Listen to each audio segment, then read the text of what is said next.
warahmatullahi wabarakatuh. Kami dari kelompok 4 akan melakukan penelitian terkait pengaruh volume air Terhadap tumbuhan dan perkembangan kacang hijau. Latar belakang. Diketahui bahwa 70% tumbuh-tumbuhan tersusun atas molekul air. Air berfungsi sebagai bahan baku tanaman dalam proses fotosintesis dan juga dapat menjaga kelembapan tumbuhan agar tidak layu. Air diserap oleh akar tumbuhan dan dikirim ke daun, tempat melakukan fotosintesis. Kelebihan penyerapan air pada tanaman diatasi dengan cara membuka stomata untuk melakukan penguapan. Stomata adalah celah kecil pada epidermis daun yang berfungsi sebagai tempat pertukaran karbon dioksida dan oksigen hasil fotosintesis. Stomata akan membuka untuk melakukan penguapan air, namun akan menutup untuk menghemat air pada kondisi lingkungan yang kering. Air yang mengantar unsur mineral ke daun akan ikut menguap seiring dengan terbukanya stomata. Namun, air tersebut akan diganti kembali oleh penyerapan air pada akar. Inilah yang disebut dengan siklus transport air berkelanjutan. Selain untuk proses fotosintesis, air juga berfungsi sebagai pelarut sporal. Air dapat melarutkan nutrisi atau unsur hara atau mineral yang diserap oleh akar. Air juga berfungsi sebagai transport mineral dengan melawan gravitasi. Air mengedarkan mineral dari bawah ke atas, bahkan ke puncak pohon yang sangat tinggi. Hal ini bisa terjadi karena ikatan hidrogen pada air dapat mempertahankan tekanan air di dalam saluran angkut tumbuhan. Tumbuhan membutuhkan air yang cukup, tidak terlalu banyak ataupun terlalu sedikit. Air yang terlalu sedikit mengurangi proses fotosintesis sehingga tanaman kekurangan makanan dan layu. Adapun bila tumbuhan diberi air terlalu banyak, tanah akan terlalu basah bahkan terendam. Ini mengakibatkan tidak adanya sirkulasi oksigen di dalam tanah. Hal ini juga membuat tumbuhan kekurangan nutrisi. Berkaitan dengan hal tersebut, perlu dilakukan penelitian pengaruh volume air terhadap pertumbuhan dan perkembangan kacang hijau. B. Rumusan masalah. 1. Bagaimana pengaruh perbedaan volume air terhadap pertumbuhan dan perkembangan biji kacang hijau? 2. Apa perbedaan antara kacang hijau yang disiram 1 kali sehari dengan 2 kali sehari? C. Tujuan penelitian. 1. Untuk mengetahui pengaruh volume air terhadap pertumbuhan biji kacang hijau. 2. Untuk mengetahui perbedaan di antara kedua sampel. Landasan teori. 1. Pertumbuhan dan perkembangan. Pertumbuhan dan perkembangan merupakan dua proses hidup yang selalu terjadi pada makhluk hidup. Pertumbuhan dapat diartikan sebagai proses pertambahan ukuran atau volume serta jumlah sel secara irreversibel. Sedangkan perkembangan yaitu peristiwa perubahan biologis menuju kedewasaan akibat perubahan struktur dan fungsi sel. Dalam proses pertumbuhan dan perkembangan, terdapat beberapa faktor yang mempengaruhi, di antaranya faktor general yang meliputi gen dan hormon. Yang kedua, faktor eksternal yang meliputi nutrisi, air, suhu, kelembapan, dan cahaya. 2. Pengaruh air. Dalam fisiologi, tumbuhan air merupakan hal yang sangat penting, sehingga menjadi hal utama yang diperhatikan pada budidaya pertanian.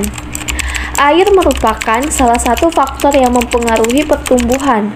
Kekurangan air akan menyebabkan tanaman menjadi kerdil dan jika terjadi dalam skala panjang akan terjadi kematian. Sebaliknya, jika tanaman memiliki volume air yang tinggi, maka pertumbuhan akan terganggu, bahkan bisa tidak tumbuh sama sekali, karena terjadi pembusukan. Oleh karena itu, diperlukan air yang cukup agar pertumbuhan tanaman menjadi normal. Hipotesis. Adapun hipotesis yang kami gunakan pada penelitian kali ini yaitu hipotesis 0. volume air yang dapat mempengaruhi pertumbuhan dan perkembangan kacang hijau. Kemudian, hipotesis 1. Volume air yang tidak dapat mempengaruhi pertumbuhan dan perkembangan kacang hijau. A. Variabel 1. Variabel bebas yaitu volume air. 2. Variabel terkontrol yaitu berupa jenis kacang hijau, jenis air, cahaya, suhu, dan media tanam yang sama. 3. Variabel terikat. Variabel terikat yaitu pertumbuhan dan perkembangan kacang hijau. Alat dan bahan yaitu yang pertama biji kacang hijau yang sudah direndam, 6 gelas plastik, tanah subur, air, sendok, mistar, alat tulis, dan label. Siapkan semua alat dan bahan yang dibutuhkan. Masukkan tanah subur ke dalam 6 gelas plastik. Tanam masing-masing 5-8 biji kacang hijau ke dalam gelas plastik.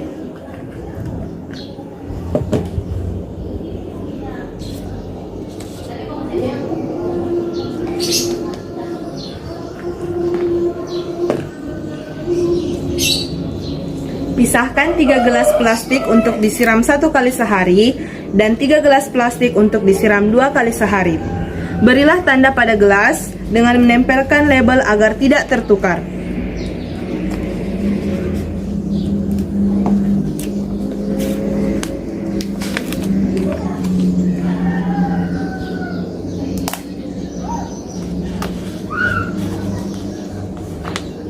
Siramlah biji kacang hijau dengan air secukupnya setiap hari dan dalam waktu yang terukur.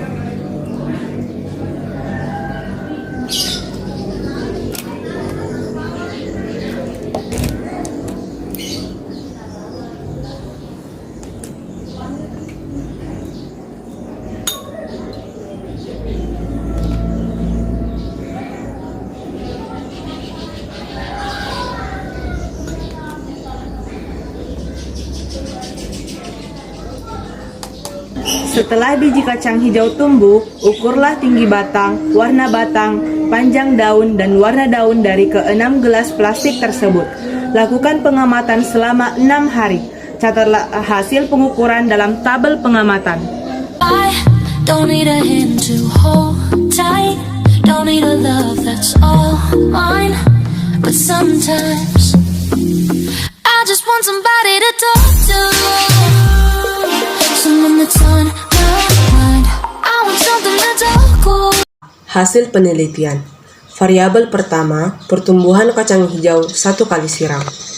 Adapun data yang dihasilkan yaitu tinggi batang sampel pertama pada hari pertama yaitu 0, cm, kemudian hari kedua 1 cm, hari ketiga 1,5 cm, dan pada setiap harinya biji kacang hijau mengalami pertumbuhan dan perkembangan baik dari tinggi batang, warna batang, panjang daun, dan warna daun.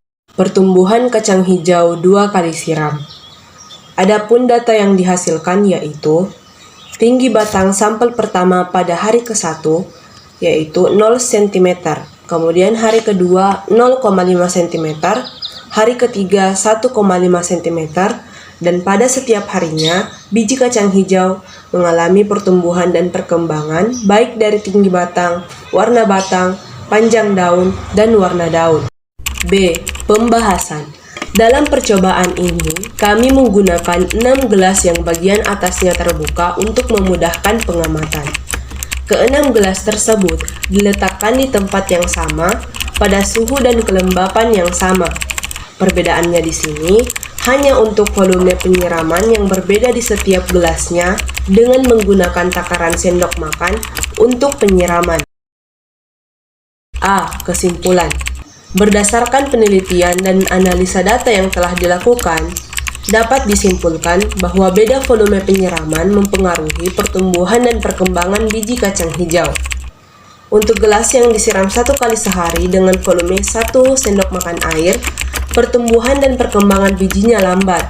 rata-rata pertumbuhan kecil, dan ada juga biji yang tidak dapat tumbuh dengan baik.